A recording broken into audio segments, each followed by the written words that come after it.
If you clicked on this video, I'm pretty sure you have either played or heard of the Resident Evil series.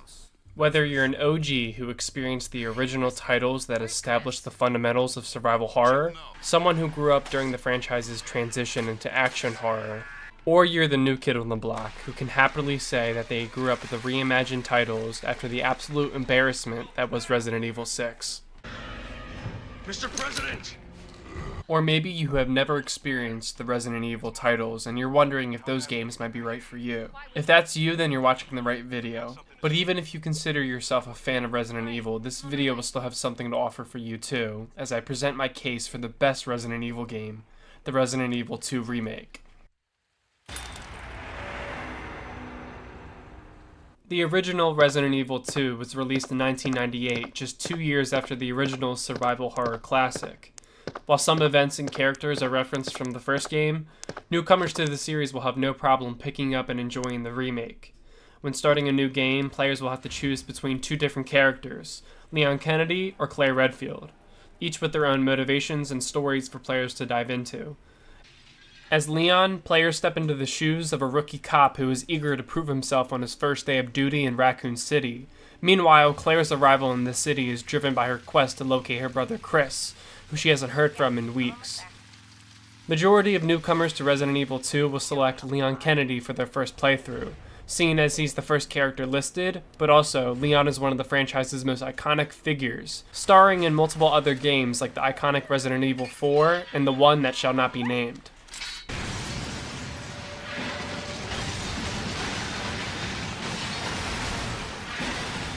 Regardless of who you choose, each playthrough will start with a prologue cutscene.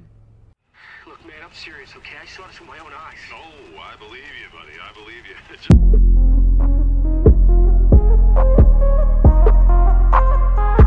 While driving alone at night, eating what might be the most realistic cheeseburger ever designed in a video game, the truck driver without a name hits somebody in the middle of the road. Of course, this person ends up being a zombie, and we transition over to Leon Kennedy, who is traveling into Raccoon City. Arriving at a gas station on the side of the road, Leon comes across the owner of the store, before he stumbles into the back room and finds a sheriff struggling with a zombie. Need help? Stay back, sir. I got this.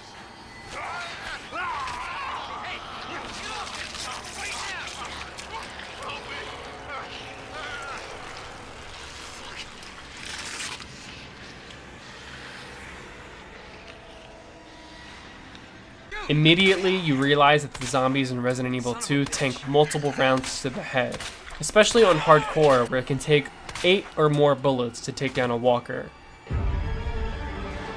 Afterwards, Leon grabs the keys to the store before turning around and realizing that the zombie you just killed is starting to get back up. You run off to the side, unlock a door, before quickly realizing that your location is being overrun with zombies. This is when Leon and Claire interact for one of the few times in the game. Don't shoot! Get down! They make a dash for a police cruiser and escape the gas station before making their way towards Raccoon City. And that's the intro for Resident Evil 2, which plays out the exact same way for both Claire and Leon. No! Don't shoot! Get down! After the opening credits play, Leon and Claire arrive in Raccoon City before they are surrounded by zombies. Remember the truck driver from the prologue cutscene? Well, he isn't doing too well and ends up ramming into Leon and Claire, which causes the two to become separated. Claire, you okay? They agree to meet each other at the police station, and the player takes control of Leon through the streets of Raccoon City. This is the time for the Resident Evil engine to flex its muscles as we make our way through the city streets and alleyways. Don't bother using what few bullets you have, and before you know it, you'll arrive at the RPD. The station. Running through the front doors brings players to the main hall of the police station, which features an iconic statue in the middle of the room. Players will step forward and discover some ink cartridges and a typewriter. This is how you perform manual saves in the game, by approaching one of the typewriters. While playing on assisted or standard, this feature isn't too necessary, as whenever you die, you'll be reloaded to the nearest checkpoint. However, on hardcore, players will be brought back to their last manual save, which means if you aren't responsible, you could lose hours of progress after you die. Every save room will feature a typewriter, as well as an item chest.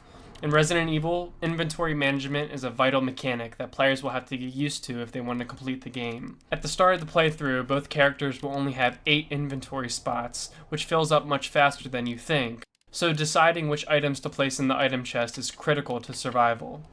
Behind the typewriter is a laptop which is showing camera footage from the east hallway. The cop on camera says that he's found a way out, so we go over to the east hall to help him, which is covered in darkness. We try to help him, but things don't go too well.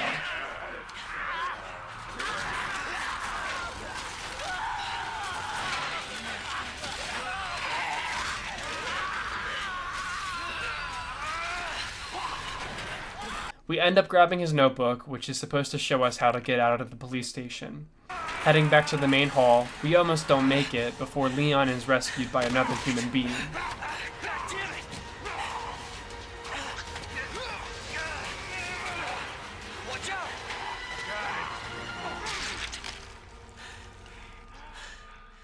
This is Marvin, one of the few officers who works at the RPD, and he fills Leon in on what's going on around Raccoon City. According to the notebook, there are 3 medallions that we need to collect around the police station in order to unlock the passageway that is below the main hallway statue. So we head off towards the west hallway in search of the 3 medallions. Walking through the hallways, players get to experience the collapsing state of the police station. Bodies are littered throughout the halls, puddles cover the floor as rainfall flies through the windows. While exploring the police station, players will come across multiple locked doors, some of which will be unlocked later in the playthrough. However, others can only be opened as the opposite character, encouraging multiple playthroughs. On the second floor, players will find a blocked off room that cannot be entered due to hot steam shooting out of a pipe. In the same locker room, players will find a mini-safe. If you don't know by now, one of the main gameplay pillars of Resident Evil 2, besides the combat and horror, is puzzle solving. There are some obvious puzzles, like the mini-safe, as well as environmental puzzles that can be found in the form of statues, or in the way that the environment is designed. All environments in the game, from the police station to the sewer, and finally in the laboratory, are designed like puzzles. In order to find your way out of them, you will have to figure out how to maneuver through the maps and unlock different passageways. Making it to the 3rd floor, players will find their first key, before Marvin calls Leon back to the main hall. Claire has been discovered on the west side of the building, and Marvin points Leon in her direction. While heading over to Claire, a helicopter ends up crashing into the police station.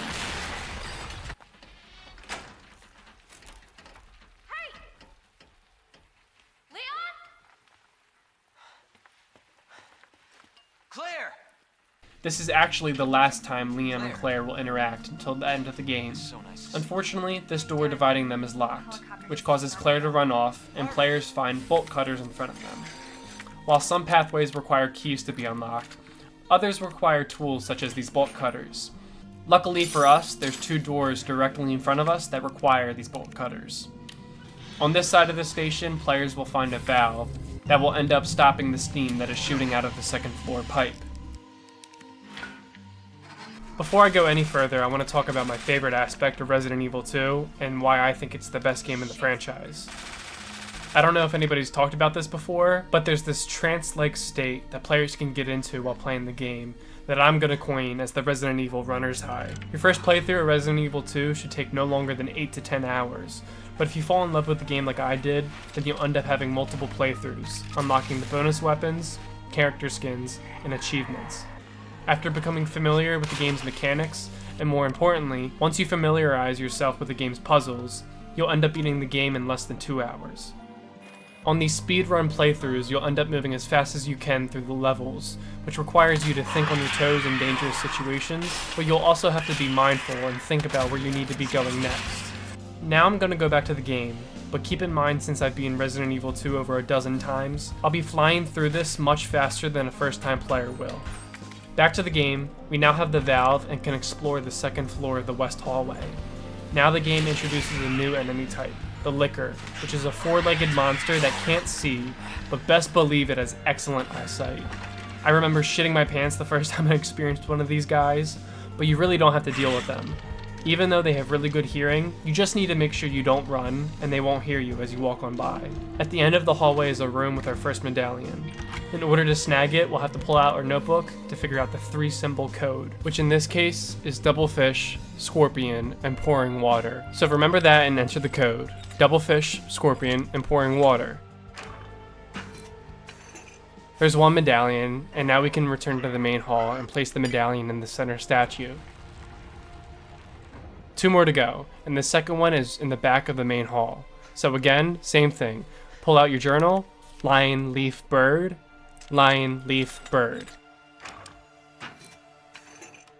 Now there's 2 medallions, and just like that, we're almost out of the police station. The third one is on the 3rd floor, but we need to explode a bomb in order to grab it. To get the bomb, we need to go through the 1st floor west hallway again. This time around, the place is swarming with zombies.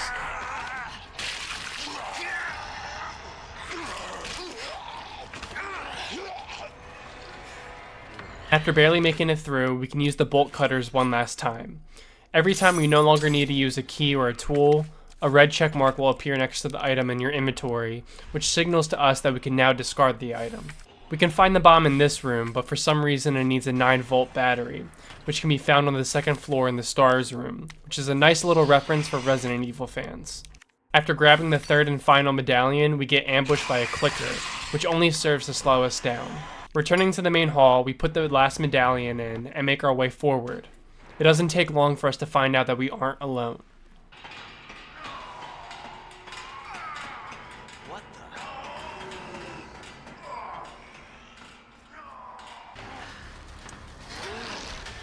Jesus. Everybody say hi to William Birkin. See, Birkin over here is one of the people responsible for the recent pandemic that's been going around Raccoon City. He is, well, let's say he used to be a scientist for the pharmaceutical company Umbrella. This is one of multiple boss fights we have with him, and unlike Arkham Asylum, which copy and pasted the same Titan boss fights, each time we fight Birkin, he takes on a new form like a Pokemon.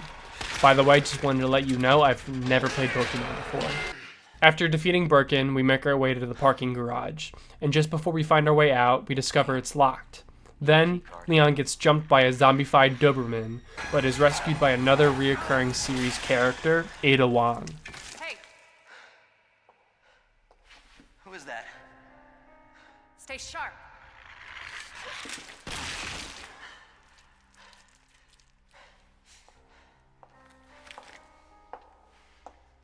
Lower it. She claims she works for the FBI and is here to figure out the cause of the outbreak. After she disappears, Leon discovers this guy, who has the key card to get out of the parking garage. Hello, human? Just get me the fuck out of here!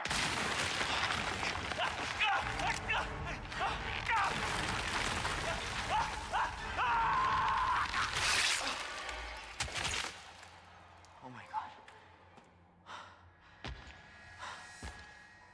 Well, if we want to get out of here, we need that key card.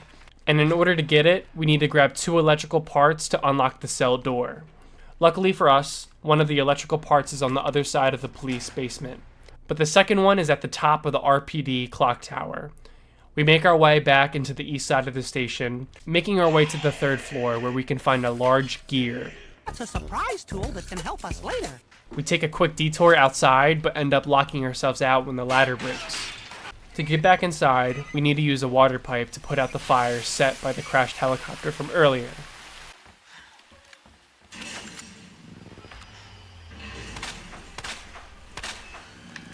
Jesus Christ! You might have recognized this guy from the thumbnail, or maybe you already know who Mr. X is, but in case you don't, all you need to know is that he's an invincible stalker enemy who only cares about one thing, and that's killing either Leon or Claire. He's considered a stalker enemy because from this point forward, he will stalk you throughout the police station while he relentlessly chases you down. He completely changes the dynamic of the police station. Whereas before you felt comfortable with taking your time, but now you constantly hear the echoes of Mr. X's thundering footsteps as he chases you through the police halls. Now, you only have a few precious moments in each location before Mr. X tracks you down. Now, with a huge Titan breathing down our neck, we grab a jack on the 1st floor, which we can use in the 2nd-story library to move some bookshelves in order to make it to the 3rd floor and access the clock tower.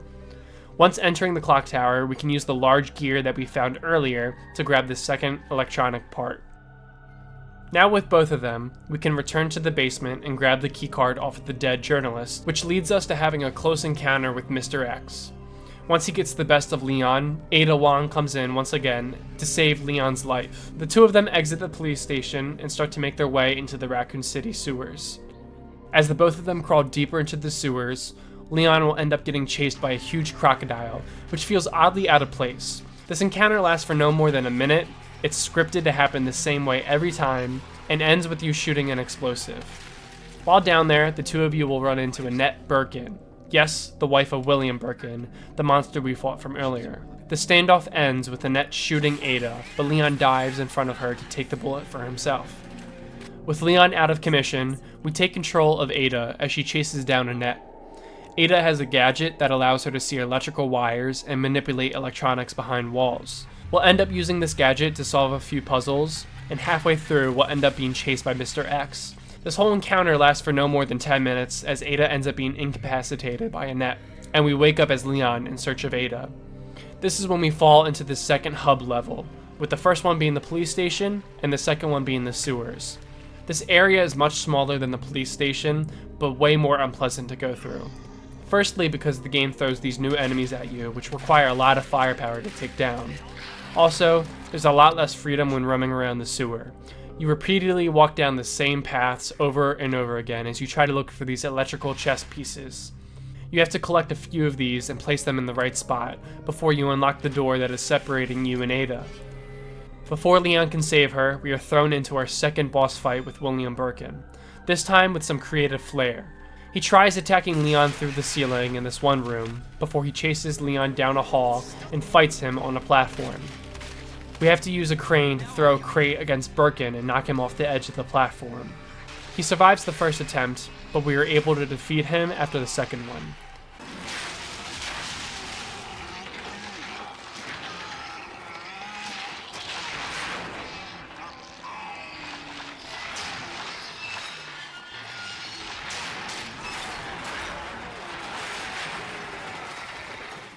Afterwards, Leon saves Ada, and both of them head to Umbrella's secret facility underneath the city.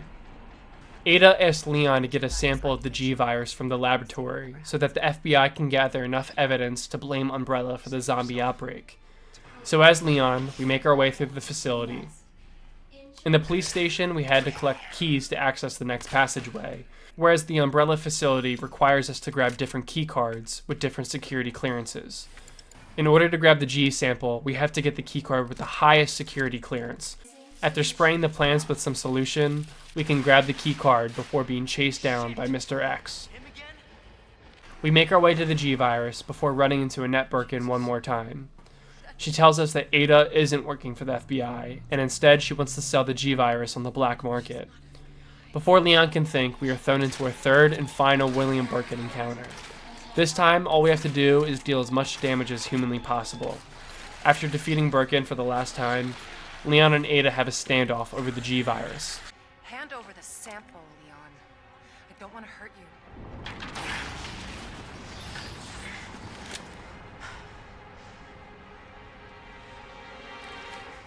And you shoot me. But I don't think you can.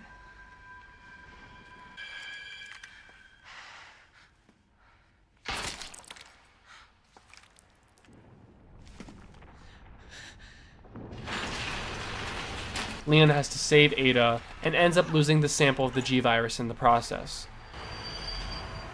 With no way of pulling her up, Leon is forced to let go as he watches her die. Take care of yourself, Leon. No!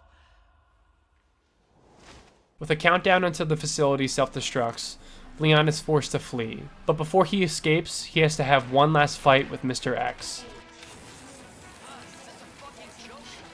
With a little help from some friends, Leon is able to finish the game the same way many Resident Evil characters do, with a rocket launcher.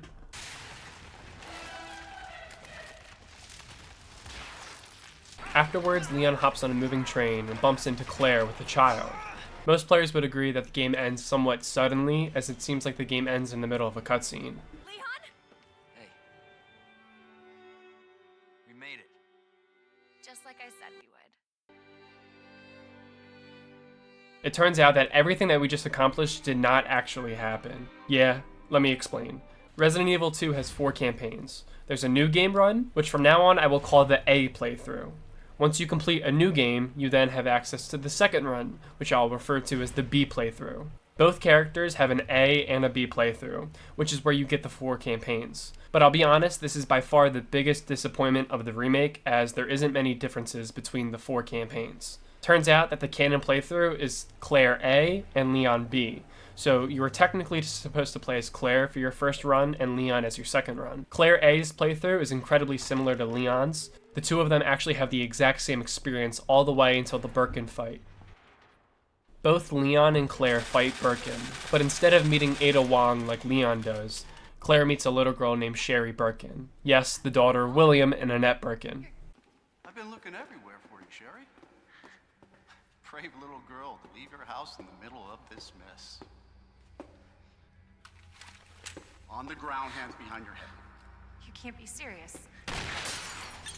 On the ground, now. The police commissioner turns out to be an awful guy and kidnaps the child, which now causes Claire to ditch finding her brother and focus on saving Sherry. Instead of taking control of Ada Wong, we take control of Sherry in a thrilling section where we have to play hide and seek with the commissioner. Then as Claire, we go to the orphanage to save Sherry, and after this encounter, we watch William Birkin kill Mr. X. After being tormented by him the entire Leon playthrough, it's very satisfying to watch him go out like this.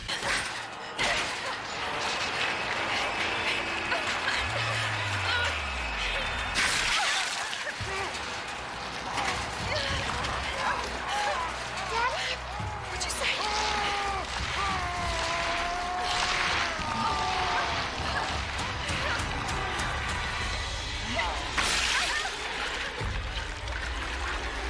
Afterwards, we are thrown into the sewer system, which goes down the same way as it did with Leon, including the fight with Birkin that requires the use of the crane. And yes, Claire has to go to the Umbrella facility to grab the sample of the G-Virus, and escape before the facility blows up. However, this time there's a 4th fight with William Birkin, which literally takes less than a minute because the game decides to give you a minigun. So then if Claire A is the canon playthrough, what's the difference about the Leon B playthrough? Well, it starts off strong as we enter the police station through a new area, but quickly you start to realize that you have to do the exact same things that Claire did, like unlocking the 3 medallions and fighting Birkin. It's really immersion breaking because all of these puzzles should already be solved by Claire. Besides that, the second playthrough doesn't change much besides the spawn locations of certain items and enemies.